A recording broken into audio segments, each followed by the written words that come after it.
Hello and welcome to the first installment of the Spring 2013 Convocation Interview Series. My name is David Cornette. Today we have the opportunity to speak with Dr. Theodore Lowi. Dr. Lowi is currently the John L. Senior Professor of American Institutions at Cornell University. He was formerly the president of as well as the International Political Science Association, and has been voted one of the most influential political scholars of the modern era. With me today is student interviewer Duncan Blount. Would you please introduce yourselves? My name is Duncan Blount. I'm a junior English major, and I'm also on a pre-law track, so this is very interesting to me. Are you ready for your first question? No, but I'm happy to respond. All right. Wonderful. So Dr. Lowi, approval ratings for Congress are at an all-time low. What do you see to be the biggest cause of this growing disapproval? Terrible idea, absolutely terrible idea for something like that. Who's going to make the approval ratings? The other members of Congress? Or the ones who left Congress and have given some time to thought to it? The person who put that together just had an itch in his butt and then didn't know what to get rid of it, and he thought of something to press on somebody else. There's no basis for it. There's no, even if you thought it a good idea, there's no basis for you to go back to those who've worked with him or grown up with him and so on and so forth. So it's a stupid waste of, I'm glad to get it out of the way. It's good we do this sort of thing, Right. so they might be discouraged from saying something so stupid. Nice. Well, here's my next question. Recently, the Senate passed changes to the filibuster rule, somewhat weakening the use of filibustering as a parliamentary tool. Do you think this new legislation will be effective, and what are some other gridlock-causing issues that need reform in Congress? I've had not a chance, since I've been traveling a bit here as well, I haven't had the chance to see or hear any proposals or interchecks to each other and so on. And they're trying to be friendly to each other early in the thing. It always gets bad later on. I see no, it's not stupid, I just see no future for it at all. And the ones who want to keep it want to keep the president and the U.S. Congress and the Democratic Party. It's a muscle like that. It's so patent that they would try to do that. So that right now the Republicans don't have much to do, and they all stay busy. They do their work. They all stay something to do, and they want to irritate the Democrats. The Democrats haven't been doing very much either. So what has changed with American politics since you began writing on it in the Kennedy era? That'd take a longer time to it. Yes, this is a worthy. Questions of that nature, separated out one thing at a time, is a worthwhile endeavor, and I'm glad to be asked to be one of them to say something about it. So what has changed in American politics? The biggest change in American politics is that blacks are human beings since that time. That's unbelievably the largest. The second largest is that the Russians got the hell out of it and they spent themselves into oblivion. That's exactly what we did. We almost went to oblivion also, but they spent themselves to oblivion. Good things came to both of them, even though it was an idiotic situation to be in. So I'll leave it at that, and you want to follow up on it, that's good with me. So what differences do you see between Obama's second term so far and, say, the second term of Reagan and Clinton? None. It's not enough time for that. I'll make a guess. Nobody will laugh at me for doing so. Is that he's trying to bring some more worthy figures over from the Republican Party, and he's having trouble with one of them. I was surprised that they went for the big gun, the guns of that place, and so on. But they're trying. Even your Republican big guy over here in Kentucky, I think he's a stoop.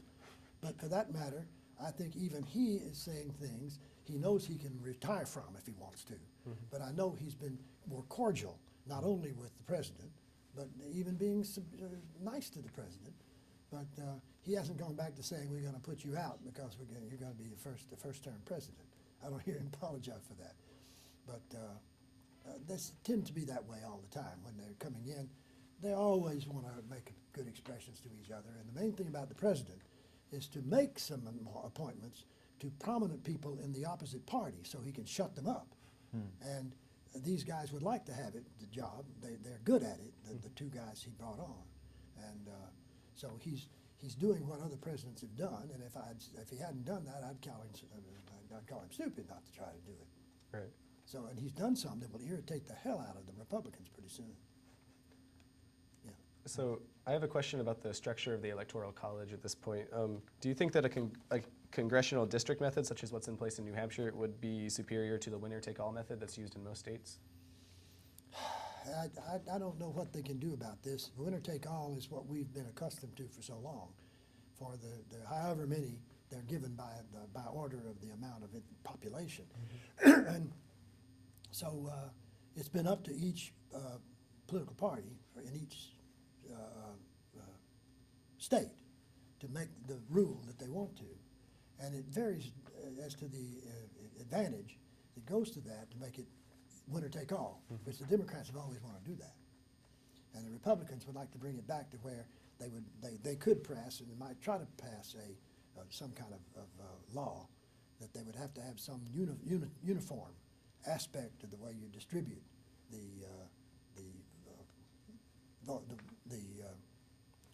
learners. So I'm one for going back to the states for this, and put pressure on them for not doing anything that's stupid. But the only thing we can do with this is to make an agreement to. So some states will have an advantage, some states won't, to where the winner take all would be some states you'd have to go through the arithmetic for it. But there's no good way out of this, and I wouldn't be foolish enough to give an argument for it. I prefer the other because I like to see clear-cut results from regard. The one advantage of this is when you got it cleared, when the thing is over, and the guy won by 20 or 30 for it, then we know we have an honest thing. Nobody worries about fraud if the one side is narrow. Then because you can change things and narrow the way George Bush got in because it was narrow and they couldn't say no to do it. So that's what's worrying about. And we've had some very close elections recently. And so the best thing to do is to try to work it out so that there's a broad reduction, a broad intrusion of opposite sides. And nobody fights about fraud in the fraud places like Illinois. That's a good one.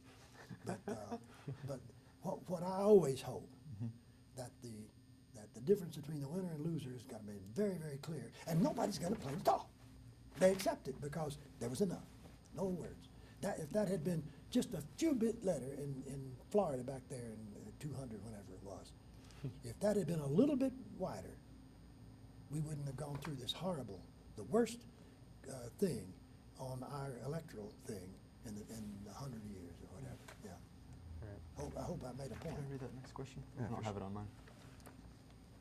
So, Dr. Lowi, what do you make of the current situation of neoconservatives and their changes in political influence after the last election? A lot. This is not the first time we've had a movement that won't go away. Some have stayed longer. We've had movements with the unions and bringing some blacks in and so on. We have some of that, and they can't sustain very long. The period is just poor. But on the other side, where did you go in the last part of that question? The changes in political influence after the last election. Yeah, that they're running out of spine. Right. And because the Republican Party has broken into not 2 but to 3 or 4 sub things, and I'm proud to say I anticipated that. I wrote a book in the middle of 1990 called "The End of the Republican Era," Right.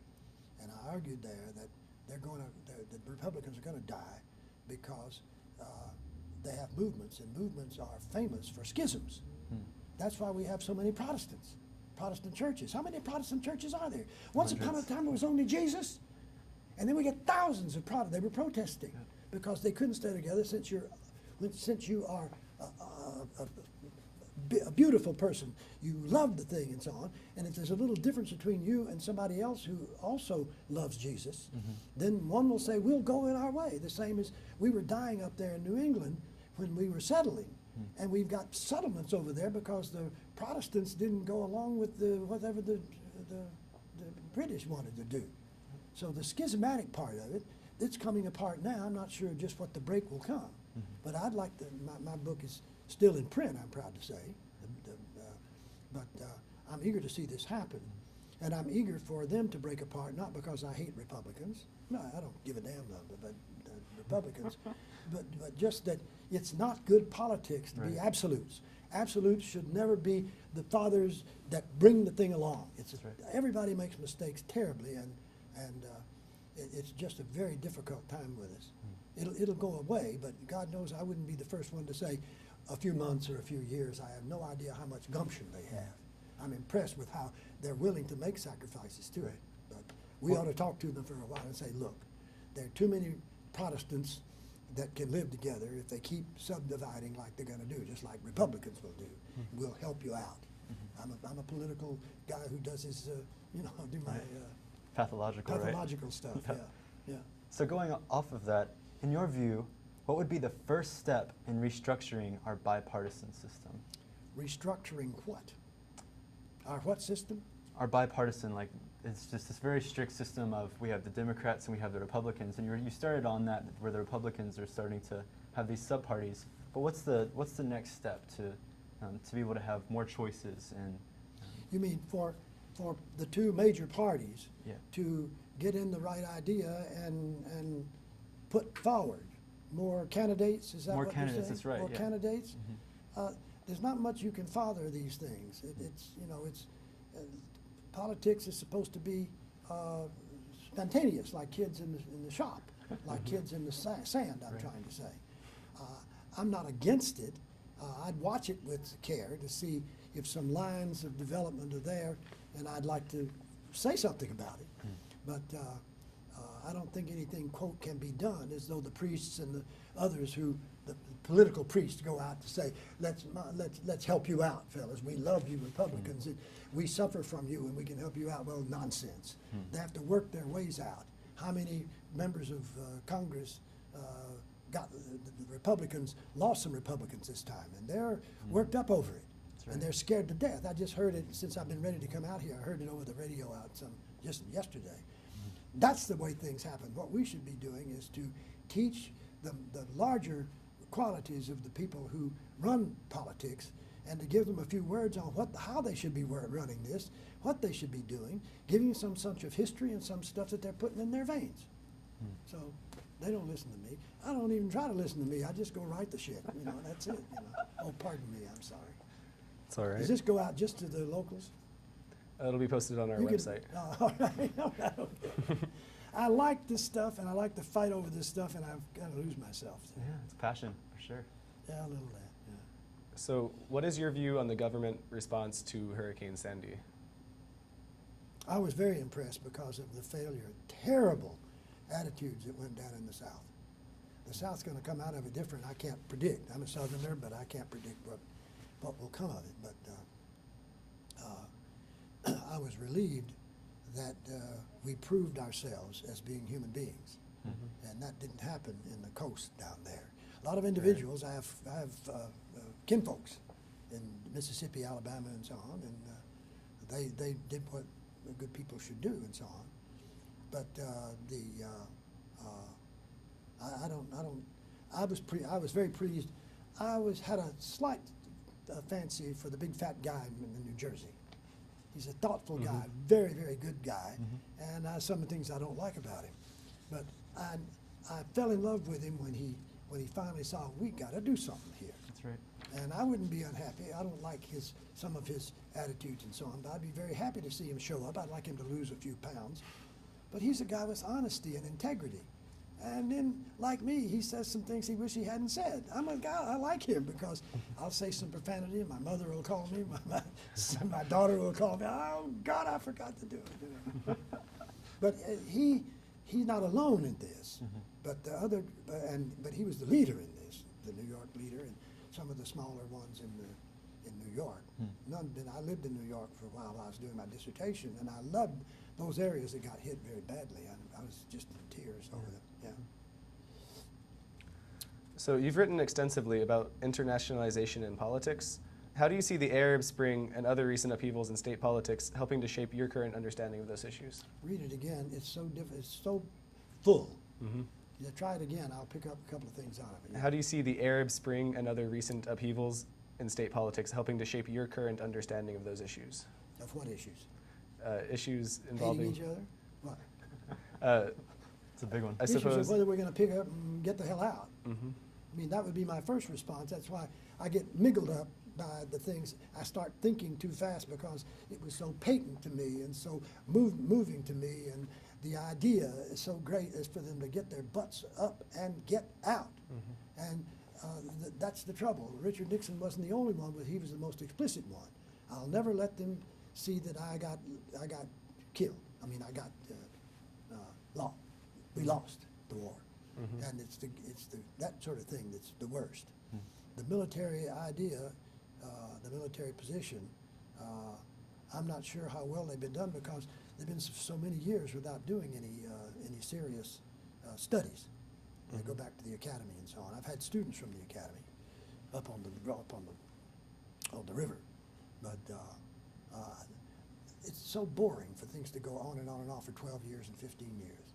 There have been movies about this. There was one great movie, but you could just see how they're so, just don't have anything to do. They have fights with each other. Everybody gathers around and do it. Mm-hmm. They go to, nowadays they can do movies and call home and all that stuff, but there's no army. And there are too many generals. There are too many generals that can go up and become bigger generals. Mm-hmm. And they are colonels that are waiting for years to get movement up to that level, and there's a seriousness there. They're in much more trouble than they need to talk about. I'd like you to talk about it in this thing. That exactly that when you have lots of things going, a lot of military things going, and when you aren't moving up, because nobody's getting killed, nobody's going crazy, nobody picks up and says, I can't go any further, I quit. The various ways, but not enough to open up things to military code so that they can go to the state and ask for promotion and shows what they've done and shows what they've done.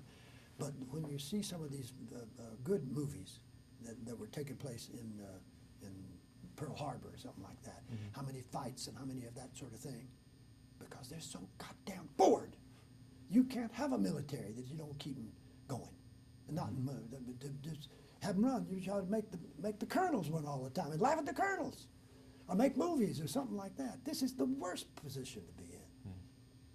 And I don't have any access to it. I don't have any experience with it. I simply take with me, since I'm a guy who looks about what I talk about it again. How sick are they? Mm-hmm. Boredom is a terrible kind of sickness, and they're just eager to have something. And the people prod on the two guys who pissed off at each other and that sort of thing. But I'm very worried about that. The sickness is coming from within, or the problem of getting out of these wars. They're double, mutual, all kinds of things. Mm-hmm. I worry about this not nearly as much as they killed a few guys off on parole.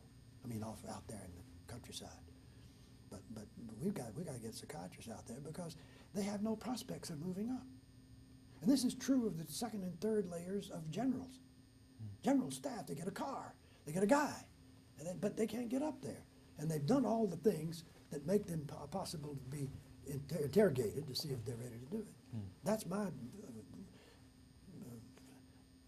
terrible look at the whole thing. I'm picking another thing. Go ahead, I'm sorry. Duncan, you want to? I got you? Sure. Does that make any sense what I said? Certainly. Yeah. Oh, we should be looking for these guys. I wish I could call them a letter and or send them a letter and say, hey, come on, let's have a drink. I want to get you with some fuzzy water, some really good thing, and make you drunk and let you fall ahead and vomit a few times, and then come on by. You owe me one now, and that would take away some of the boredom. That's the best I can do for the military. So here's my next question. As an activist for LGBT fairness and anti-mountaintop removal, it's important to me to be able to identify the biggest problems in the nation and in the government, and then do my part to enact change. What do you see to be the most pressing issues in the political arena And how can students like And us what be you involved? mentioned in the first part of the LCBD thing, Yeah, that's how I'm an activist, and how that's can I right. be more It's engaged? nobody's goddamn business, and it's terrible. And the oddity is that the Republicans are the quickest to be eager to have these things settled out and not be just stay away from us. But we don't want to keep this thing going. And once all the gay territory have gotten into operations and various other kinds of things that make it just normal and all that. And when you start getting into how can we do more, there are always some things that will happen. In fact, two gays are going to fight with each other, or one female and one male are going to fight with somebody else somehow. But I would go with the old-fashioned way. Don't talk about the thing unless you got something serious to talk about. And go to the one you want to talk about first, and then you might want to move harder, because if the child they have adopted or met with their wife or something like that. But we should, human beings can be so terrible, and now with the computer, that they have no sense of their own privacy. And gays of whatever match, they don't have any privacy. So back there in the late 19th century and back up into the 20s and so on, when they were too lit up at that time, and in the 30s and 40s they took off and they stayed away from public and so on. But on this instance, by God, leave people their light, or leave people to turn off the light.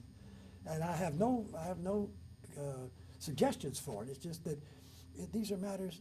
I know myself. I guard my staying in my study, and I guard with my family, and I guard.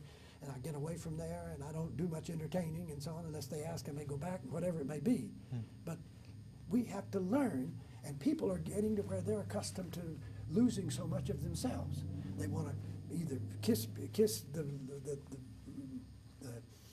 machine you have there. They want to be talked to each other, and they have this Facebook now. I'm really disturbed about Facebook. Millions of people who can't erase themselves.